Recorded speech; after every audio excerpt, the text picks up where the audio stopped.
All right, let's begin with the class. The objective of today's class is to understand discrete random variables, which is the fourth topic in our syllabus. Firstly, let's discuss about two types of variable, two types of quantitative variable. The quantitative variable is a variable which can take numbers. And in statistics, we are of course dealing with those variables which can take numbers. Now, quantitative variable has two types, both of which needs to be understood properly and both of which are covered separately in our syllabus. Topic number 4 is discrete variables and topic number 5 is normal distribution, which is basically used to model continuous variables. So at this point in time, we need to first differentiate between a continuous variable and a discrete variable.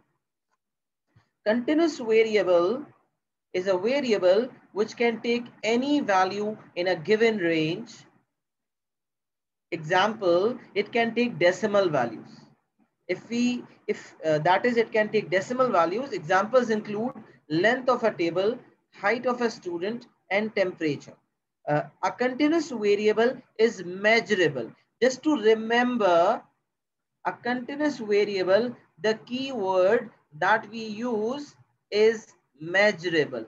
A continuous variable is a measurable variable. Now, anything that is measured, be it temperature, be it length of a table, be it height of a student, all the variables which are measured are known as continuous variables. And a continuous variable can take any value in a given range. What does this mean? This means that let's suppose if someone is telling me that a variable, random variable x, takes the values between 0 and 10. Now this would mean any value between 0 and 10 can be taken. It can take 0.1, it can take 0.001, the value can be 0.521, the value can be 5, the value can be 7, it can be a decimal, it can be a whole number, it can be any decimal, any whole number. This means between 0 and 10, any value can be taken. And we have already witnessed that. Let's suppose if you are talking about height of a student in centimeters, then the height can be 151.2 centimeter, 200.5 centimeters, and so on. So something which can take decimal values and can take any value in a given range is known as a continuous variable. And just to remember that, a continuous variable is a measurable variable, right? And the distribution that is used to model continuous variables is normal distribution. Normal distribution is the distribution that is used to model continuous variables. This is topic number 5 of our syllabus, right? So here we have understood continuous variables. Now next comes discrete variable. A discrete variable is a quantitative variable which has clear steps between its possible values. That is, it can only take integer values.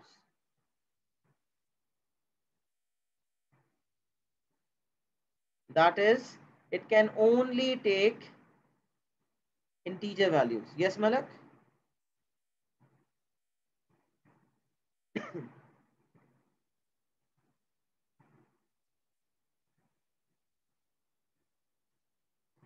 All right, you have already covered this, right? Just give me 1-2 minutes and I'll be finishing this explanation. It's not that lengthy. I'll be starting off with discrete variables. Don't worry, right? Discrete variables, a countable variable which can take any, which has clear steps between the possible values, right? That is, it can take only integer values. Number of students in a class, number of cars on a road, anything that is counted, not measured, is a discrete variable.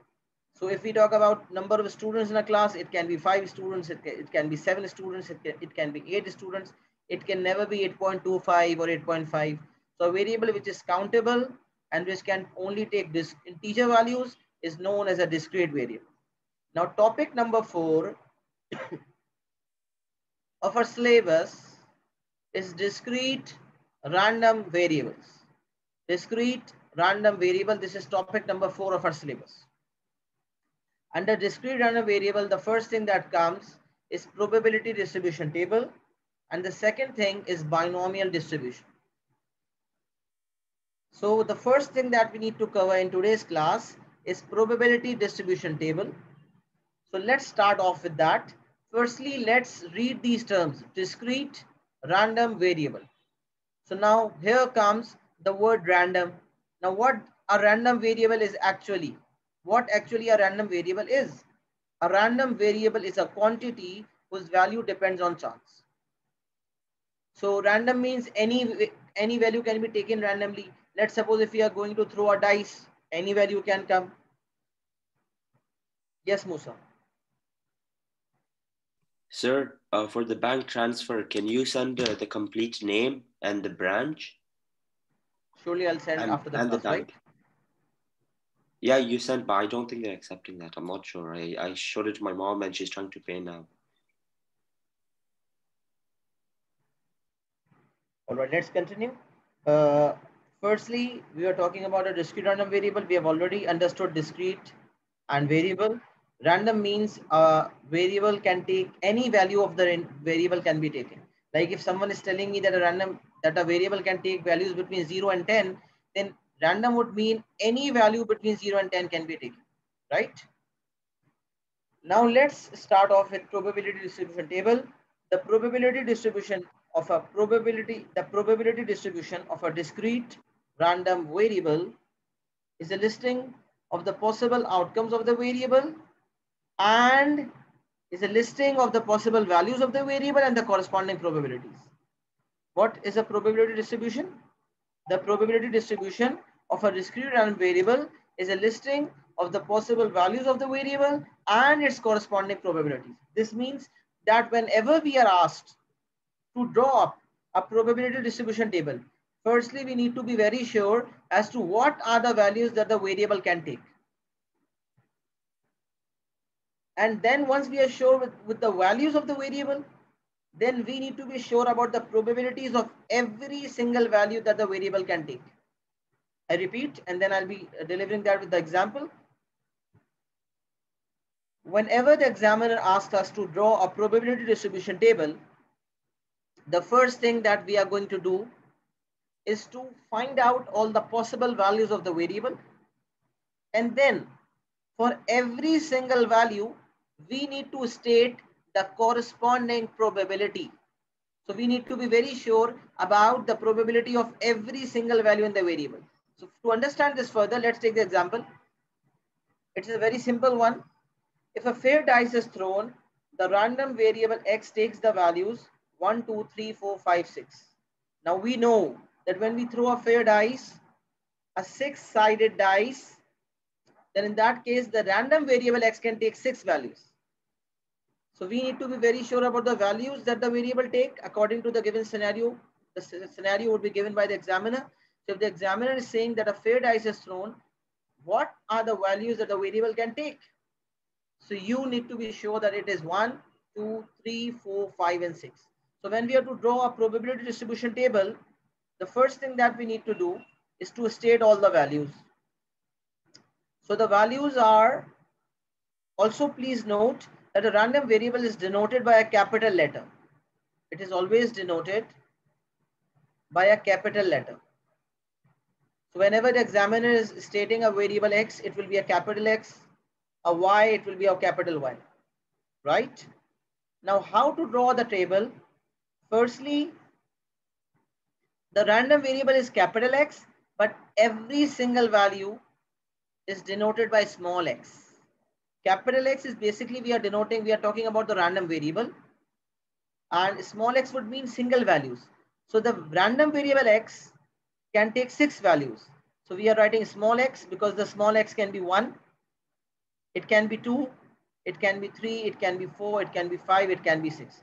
Even if you're writing a capital X over here, it doesn't matter, right? It is a very small thing and the examiner does not penalize for that. It's just that I train my students for perfection, but over here I would just like to ensure that marks wouldn't be deducted even if you write a capital X over here, right?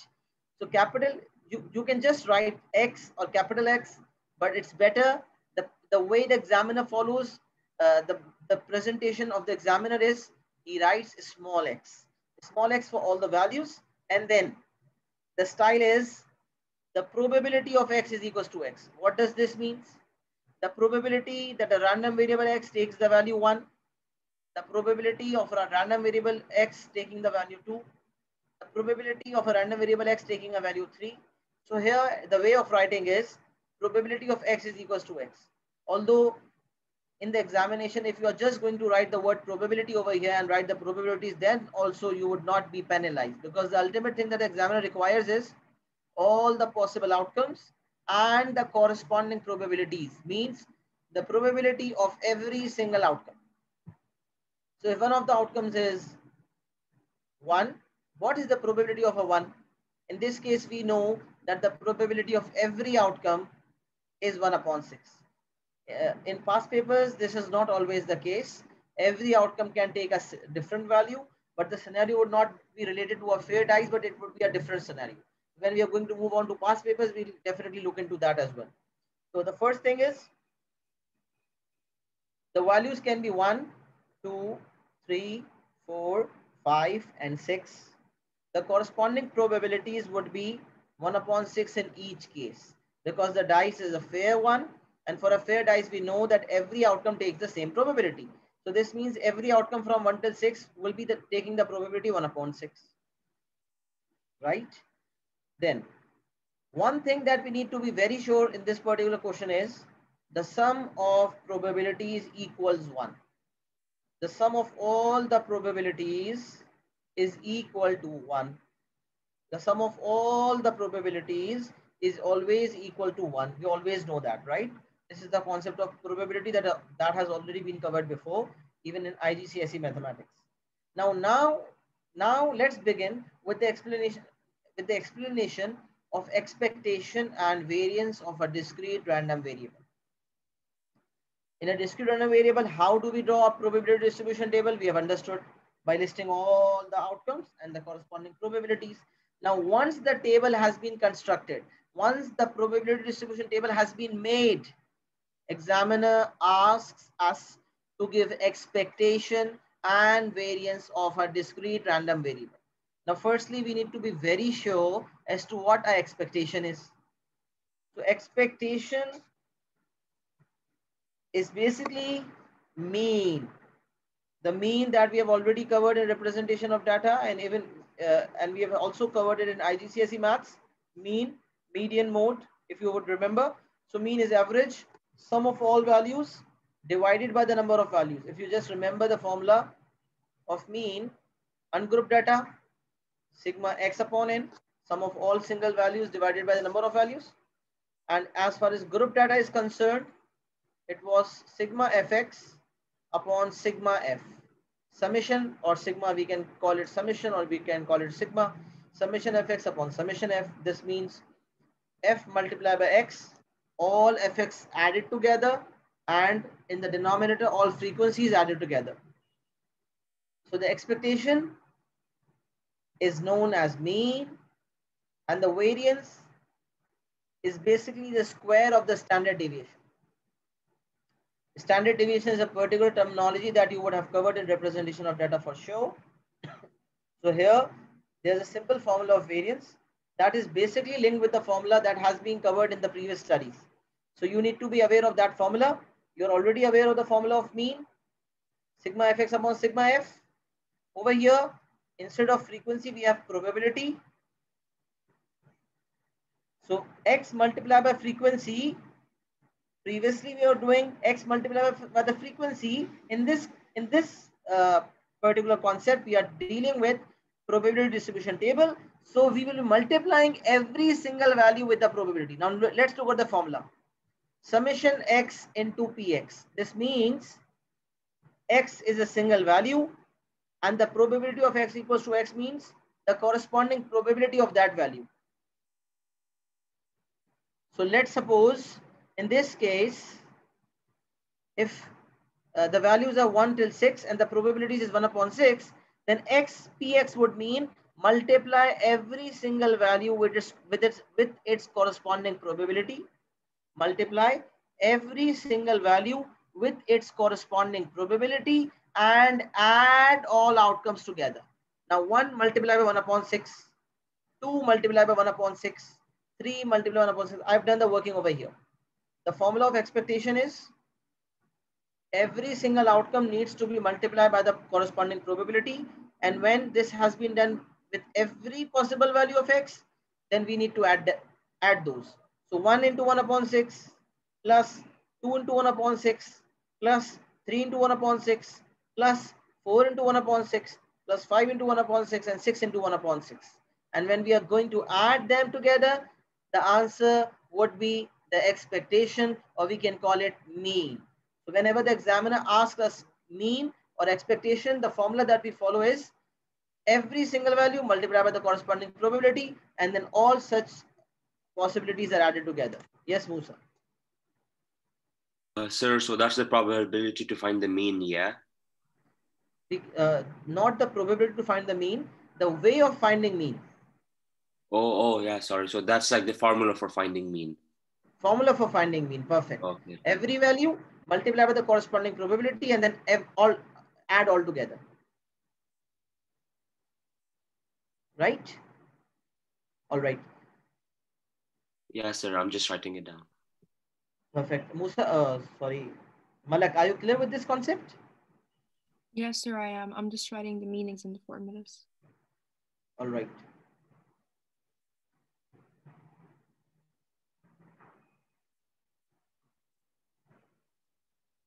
All right, then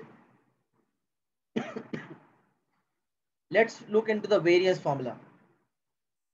Variance, we have already covered. You must have covered variance in representation of data, and the formula is given in the formula sheet as well of that. Sigma, let me write it down again. Variance is equals to sigma fx square upon sigma f minus mean square. If you just remember the formula, then sigma fx square upon sigma f minus mean square. So just like that formula, rather instead of f comes probability. Even for expectation one, if you can just link the expectation formula with this formula, just link. Instead of frequency, in place of frequency, we are taking probability. X is x, so x multiplied by f. Previously we used to do that.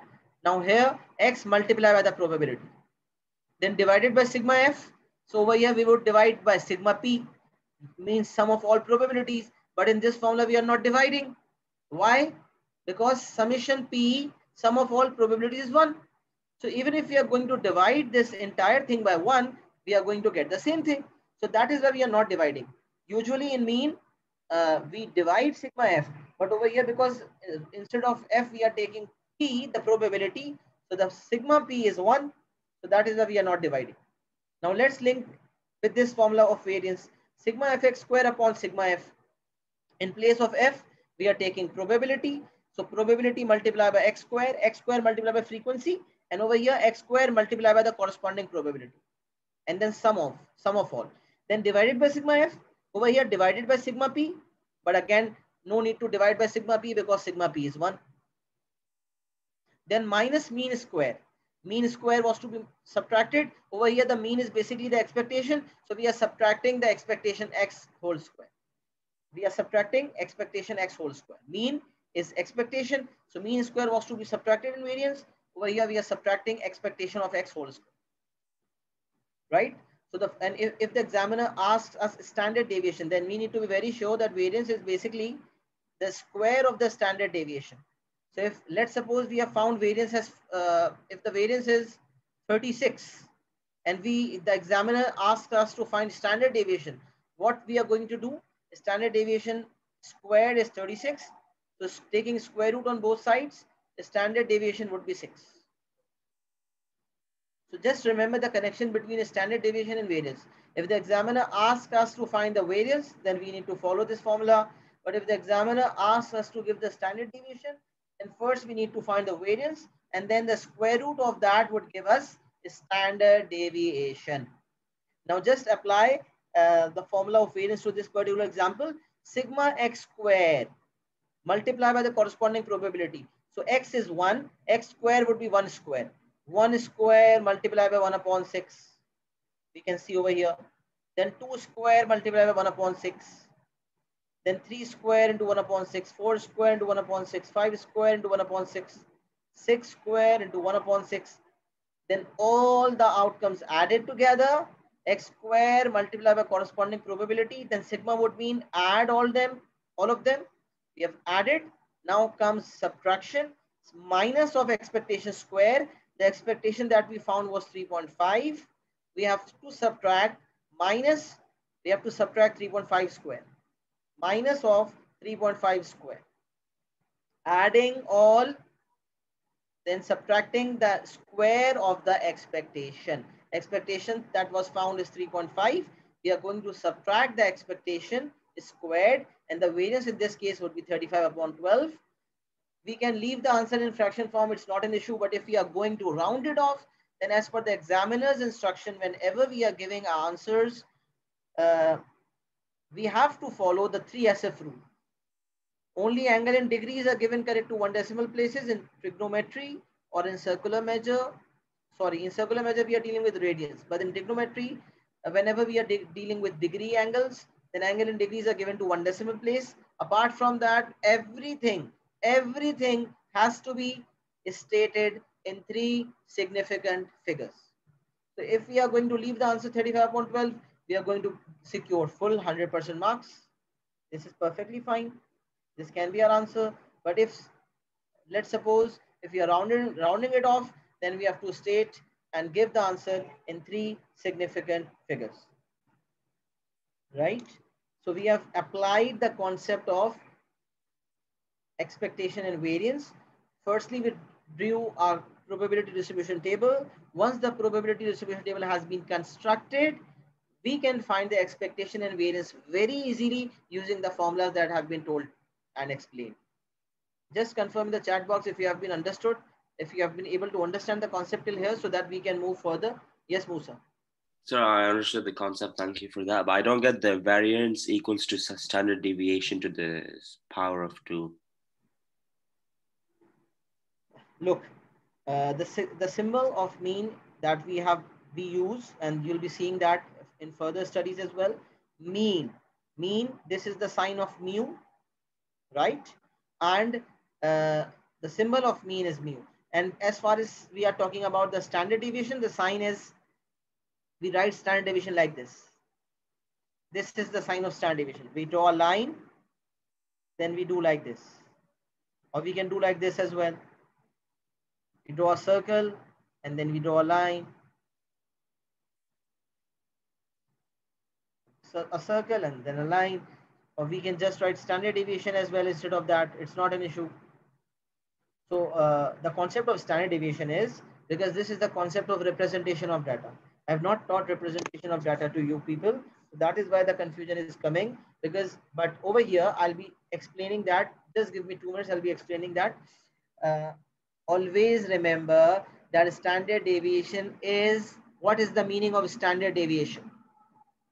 Standard deviation means the deviation of the values from the mean. When there are so many values,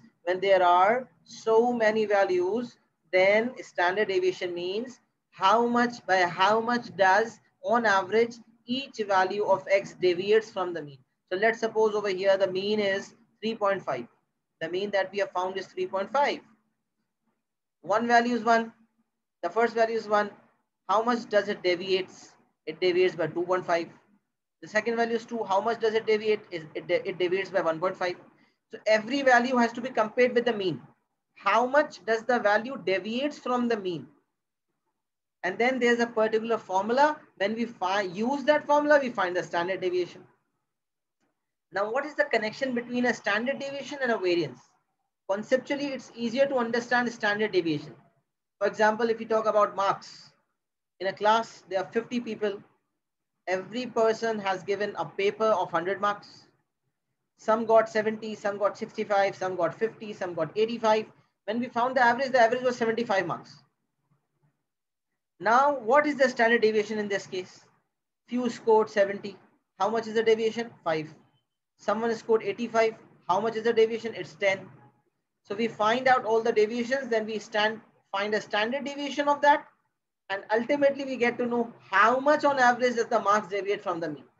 Just to give us an idea of the overall performance of the class, how much does it deviate from the mean.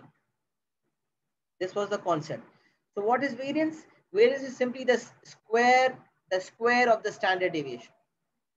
As I've written over here, variance is the square of the standard deviation. So the formula that I've stated will be giving me the variance.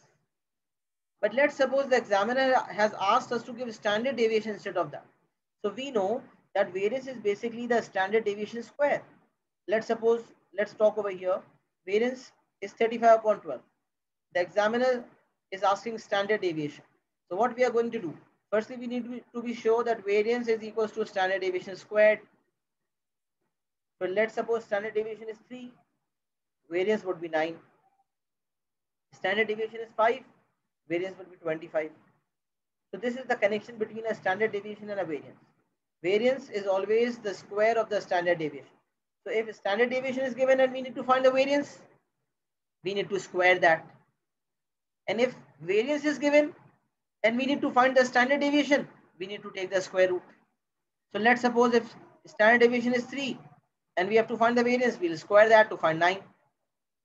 And vice versa, if variance is given as 9 and we are to find the standard deviation, we will take a square root and we'll find 3.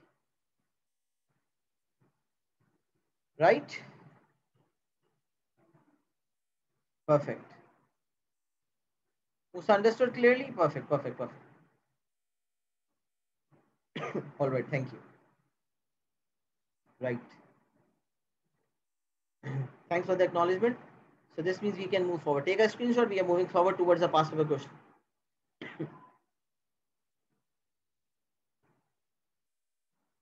Sir, can we move on to, is there a topic for expectations and variance of continuous variable, random variables, or is there not?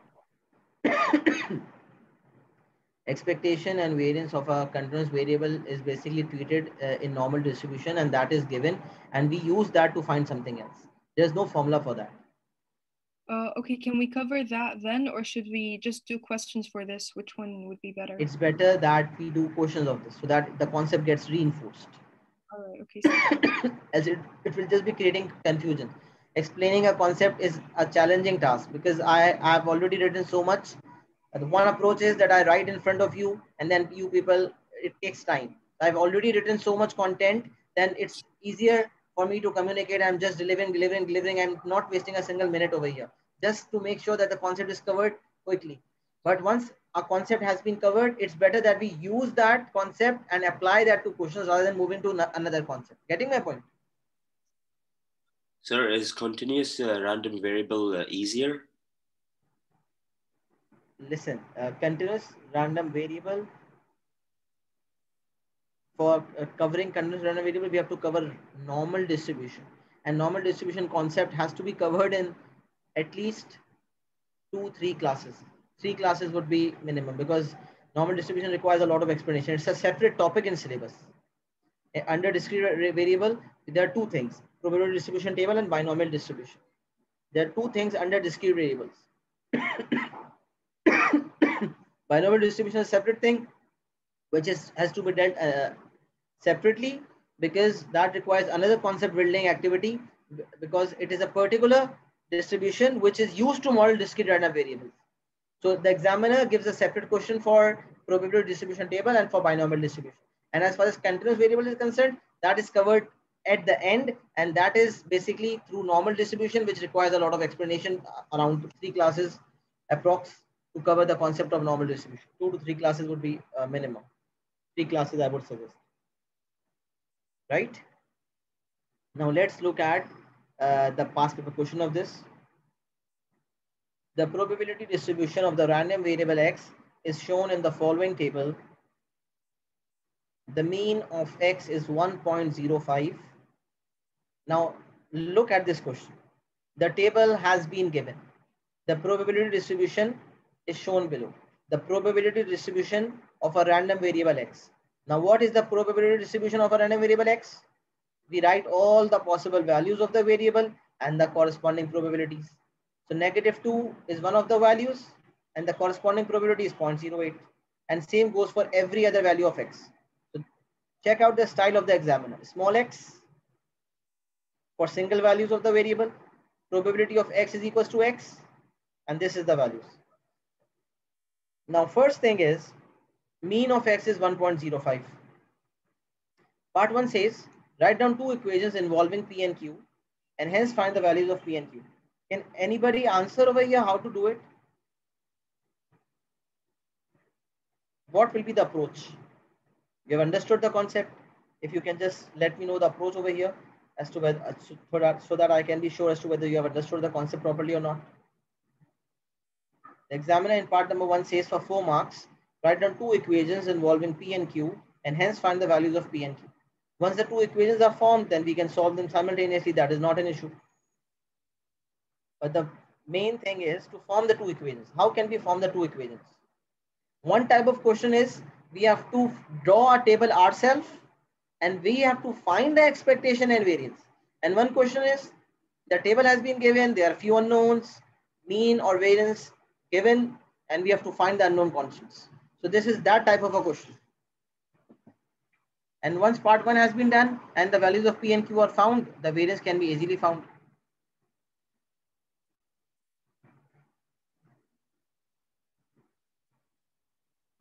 Can anybody participate and tell me? Or you can just let me know in the chat if you're able to understand, or should I solve it? Sir, could you solve for the first question? Could you solve it so we understand the solving style? Surely, I'll be solving it. Listen, one fact that was told is the probability sum is 1. Always remember that when we are given all the probabilities, the first equation is formed using this fact. The sum of all the probabilities equals 1. So let's say 0.08 plus p plus 0.12 plus 0.16 plus q plus 0.22 equals 1.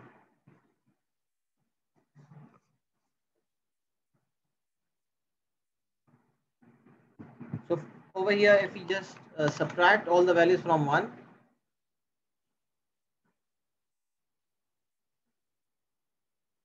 we'll get 0.42.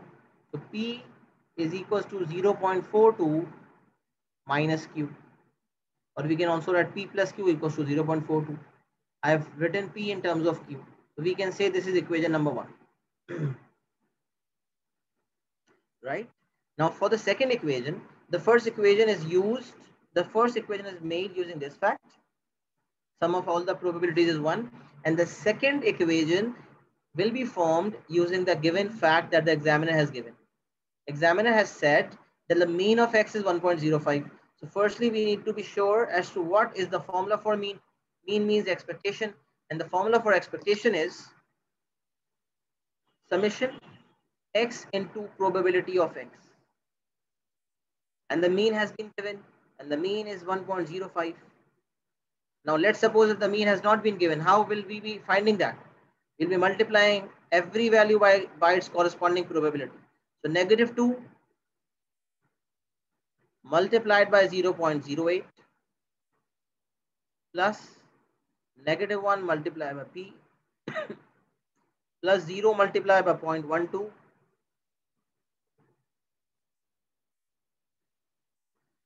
plus 1 multiplied by 0.16 plus 2 multiplied by q and plus 3 multiplied by 0.22.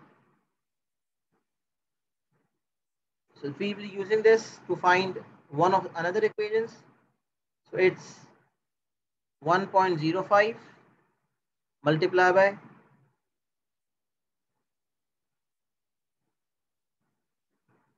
minus 0.16 minus p plus 0 plus 0.16 plus 2q plus 3 into 0.22, which is 0.66. Now 0.16 got cancelled. So over here the equation is 2q minus p is equals to 1.05 minus 0.66, which is 0.39. P is equals to 2q minus 0.39. This would be another equation, equation number 2. If we are going to solve the two equations simultaneously, 2q minus 0.39 would be equals to 0.42 minus q. 3q is equals to 0.42 plus 0.39, which is 0.81. 0.81 divided by 3 would give 0.27, which is the value of q. Once q is found, it can be substituted in any of the equations. Let's suppose we are substituting in number 1. 0.42 minus 0.27 is 0.15. So P would be 0.15. So we have formed two equations. We have written down two equations and then we have solved them to find the values of P and Q.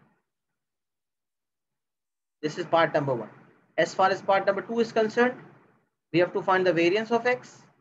To find the variance of x, the formula is sigma x square Px is equals to x minus expectation of x whole square.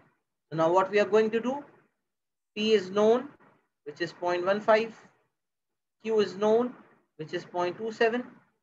Now we are just going to use that. Minus 2 square into 0.08, this means 4 into 0.08. Then plus minus 1 whole square is 1, 1 into P. Then 0 square into 0.12 is 0. 1 square into 0.16 is 1 into 0.16. 2 square, 4 into Q, and Q has been found as 0.27. Similarly, over here, P has been found. So we can write 0.15.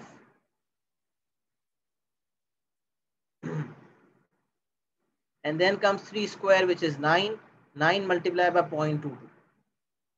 Now, if you are going to add them and then subtract expectation of x whole square. What was the expectation given? Expectation, the mean was 1.05. 1.05 squared is to be subtracted. If you're going to find that out, you will get the answer. Just see if the working is correct and the answer is coming correctly.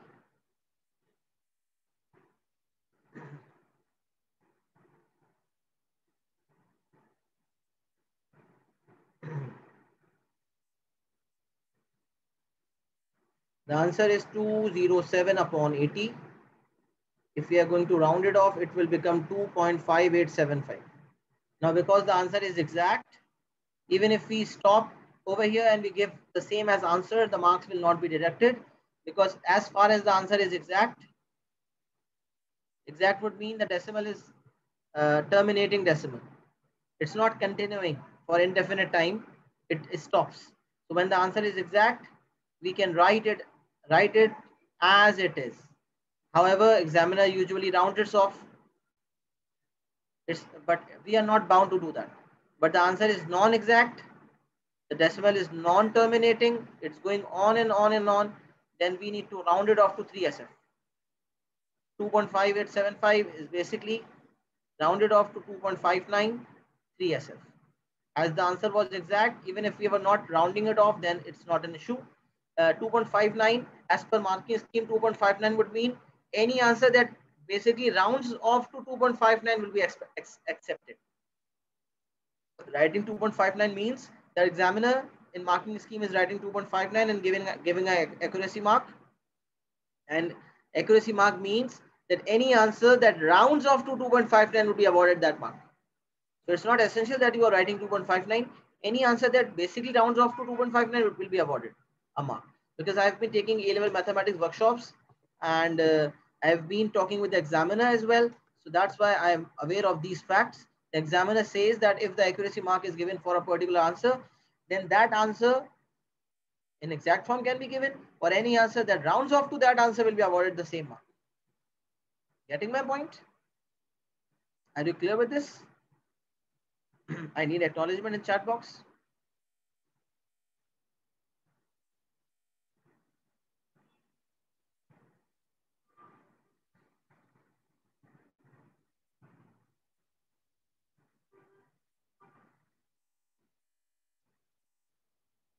So can you please acknowledge?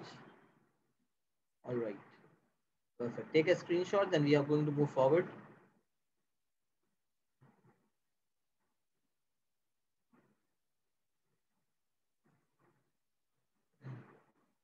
Now here comes another question of probability distribution, which is similar to that one. I just want to make sure if you are able to solve it. So I'm giving 2-3 minutes. If you can just solve it and give me the answers, that would be great. Just solve it and let me know if you are able to solve it. The probability distribution table of the discrete random variable x is shown in the table. We are given the table, we are given the expectation, and we have to find the values of a and b. It is a very similar question to that we have covered right now. I just want to make sure if you have understood the concept properly and you can solve it right now. I'm just giving 2-3 minutes, please, if you can solve it and let me know if you have got the correct answers or not. If you're facing any difficulties, you can ask me right now.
Are you able to solve it or not? Can you share the status, please? Sir, I got the first part, but then when it came to the values, I got confused. Like I didn't know how to arrange the variables and everything. Right. So let me solve it very quickly. The first thing is the first equation over here. It's not specified that we have to form equations, but of course, whenever we have to find the values of two variables or two constants, two unknowns, then in that case we have to form two equations and solve them simultaneously. Whenever we are uh, dealing with such a question, the first equation will always be found using the fact that the sum of all the probabilities equals 1. So the first fact is a plus b plus 0.15 plus 0.4 is equals to 1. So then a plus b is equals to, or we can also write like this, b is equals to 1 minus 0.4, 1 minus 0.4 minus 0.15 is 0.45, 0.45 minus a. Now this is the first equation using the fact that the sum of all the probabilities is 1. Then the second equation, expectation of x is 0.75. So expectation means the formula is every single value of x multiplied by the corresponding probability. This means minus 3a, then minus 1 into b is minus b, then 0 into 1.15 is 0, then 4 into 0.14, sorry, 4 into 0.4 is 0.16, and then the answer is equated to 0.75. So minus 3a minus b is equals to 0.75 minus 0.4 into 4, which is minus 0.85. 0.4 into 4 is how much? 1.6, right? 0.75 minus 1.6 is minus 0.85. Multiplying the entire equation by negative sign would give us 3a plus b is equals to 0.85, right? And then this is equation number 2. Or we can also write like this, making b the subject again, 0.85 minus 3a. This is equation number 2. Then solving both simultaneously, 0.45 minus a would equal 0.85 minus 3a. Bringing a to one side is 2a. 0.85 minus 0.5 is 0.4. And the answer of a is 0.4 upon 2, which is 0.2. The answer of a is 0.2. And for finding b, we can use any of the equations. 0.45 minus 0.2. The answer is 0.25. A is 0.2 and b is 0.25. Are you clear with it, Malak? Yes, sir. I got it all correct until instead of 2a equals negative, sorry, 0.4, I got 2a equals 0.3. I messed up in the calculation there. I wrote Okay, fine, 0.55 instead of 0.45. Okay, fine, right, perfect. I got your point. Musa, you are clear with it also? Yes, sir.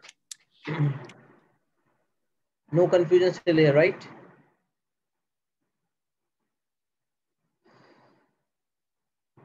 We can pick up another question as well.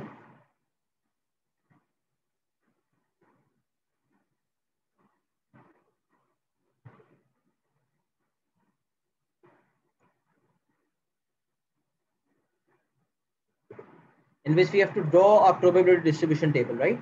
Up till now, we were looking at questions in which the probability distribution table was given. So let's look at one question in which the probability distribution table has to be constructed. The knowledge that will be used will be that of probability, but for that you should be very clear with the concept of probability. There are multiple methods that I was to teach, but of course in the last class there was limited time, so few approaches were not taught. Might be that approach is helpful over here. I'll still be able to. Let me read the question first and then I'll decide. A small farm has 5 ducks and 2 geese. So a small farm, there are 5 ducks, there are 2 geese, 4 of these birds are to be chosen at random. Now out of these we have to take 4 birds. The random variable x represents the number of geese chosen.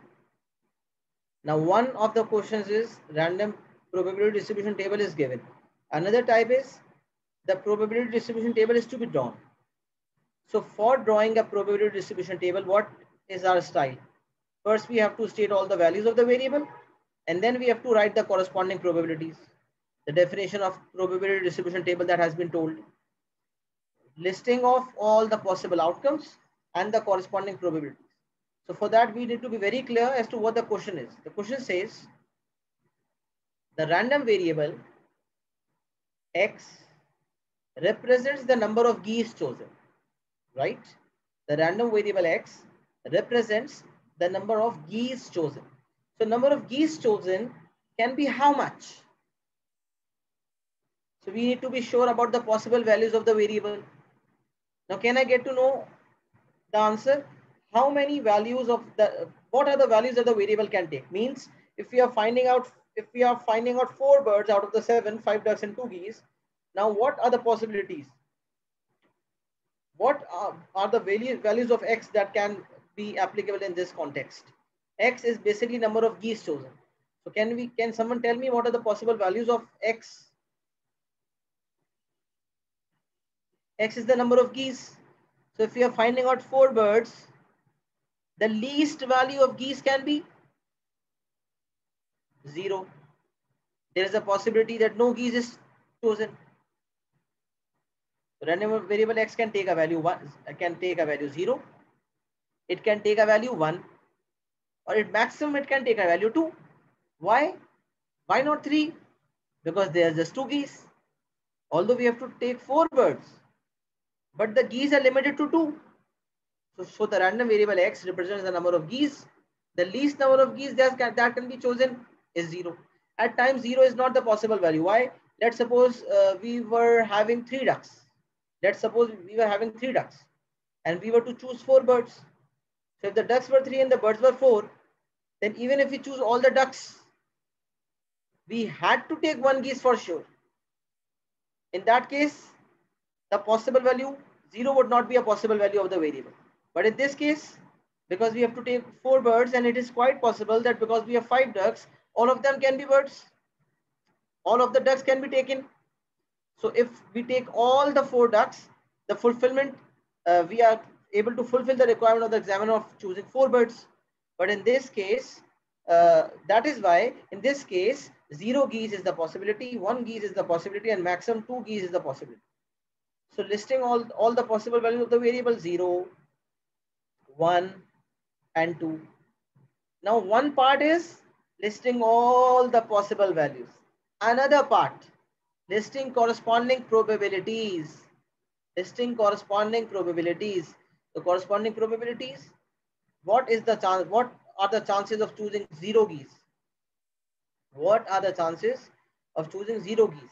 So if we are taking 4 birds, I'm not sure which approach you are using for probability because there are multiple approaches. I'll be using the normal probability approach. If there are 4 birds, then the possibilities 4 ducks. 0 geese means 4 ducks. All are ducks. So firstly 5 upon 7 multiply by 4 upon 6 multiply by 3 upon 5 multiply by 2 upon 4. First duck, second duck, third duck, and fourth duck. If you are going to multiply, we are going to get the answer. Then for one geese would mean G, duck, duck, duck, but we are not sure about the order. So then we'll have to multiply this by 4 factorial divided by 3 factorial. If you have already covered permutations and combinations, then we need to be aware that if G triple D are to be arranged, then the order is 4 factorial upon 3 factorial. That is why the probability is to be covered later, because if you are clear with the concepts of permutation combinations, then only can you cover the concepts of probability in depth, because few things require the concepts of permutations and combinations to be used. So G triple D, are you aware of this? Please confirm, Musa, Malak. Yeah, we've done this, but sir, we haven't done this in stats. Permutation and combinations. factorial is in binomial theorem as well. And formula of factorial is in permutation and combinations as well. Yes, sir, we haven't done that. We've only done it in pure math for binomial expansion. Right, but have you not done permutation and combinations yet? No, not yet, sir. Okay, fine, right. So such type of questions require that knowledge, because G triple D can be arranged in 4 factorial divided by 3 factorial ways. If you have not done that, then what you have to do, you have to just think G triple D can be arranged in how many ways? G triple D, then another possibility is D, G, double D, then another can be D, D, G, D, another can be D, D, D, G. So find out one possibility and multiply one possibility by 4. Then you'll be getting the probability of this. Then as far as 2 keys is concerned, then this is G, G, D, D, and there are multiple possibilities. The simple thing is 4 factorial divided by 2 factorial into 2 factorial, or we can just write 4C2 as well. This is the shortcut, 4C2. In binomial, we use 4C, right? So we are taking 1 geese.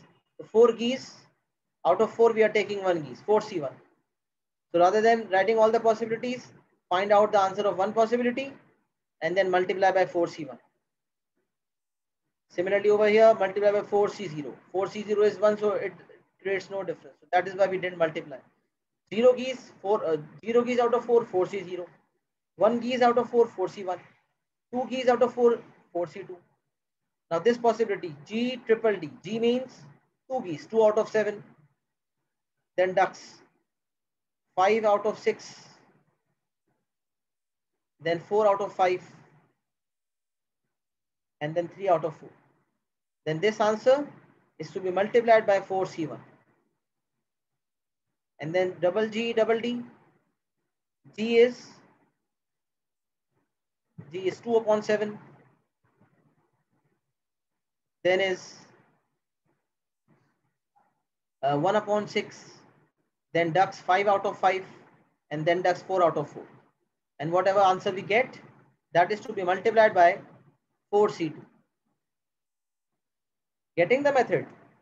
Able to understand it? Yeah, sir, it makes sense. Thank you. 0 key is 4C0, 1 key is 4C1, 2 keys multiply by 4C2. So find out one possibility and then multiply by 4C2. That covers all the possibilities that can be taken, because G triple D means first geese and then the remaining 3 ducks. And D, G, D, D means first duck, then geese, then 2 ducks. So finding out all the possibilities separately and then adding them. Rather than this, we can follow the approach. We can find one possibility and multiply by 4C1.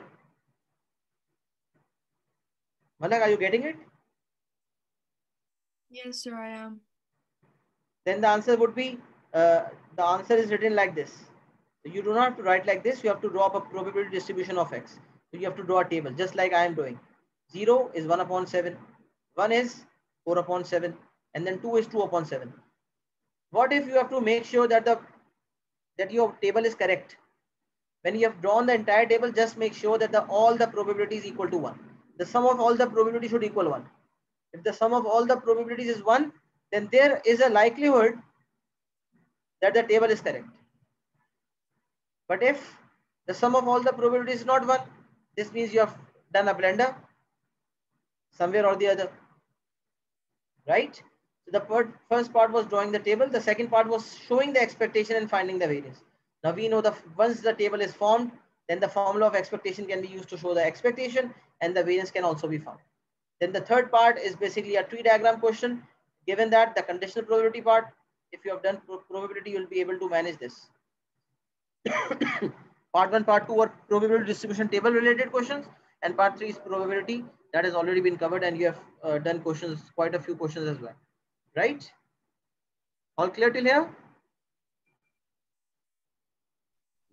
Sir, can you go back to the first past paper question? I just want to take a screenshot. Sure. This one? Yeah, thank you. Right, perfect. So Alhamdulillah, we have managed to complete probability distribution table in this class. Hopefully you have understood everything. Alhamdulillah. See you in the next class. Take care. Stay blessed. Allah Hafiz.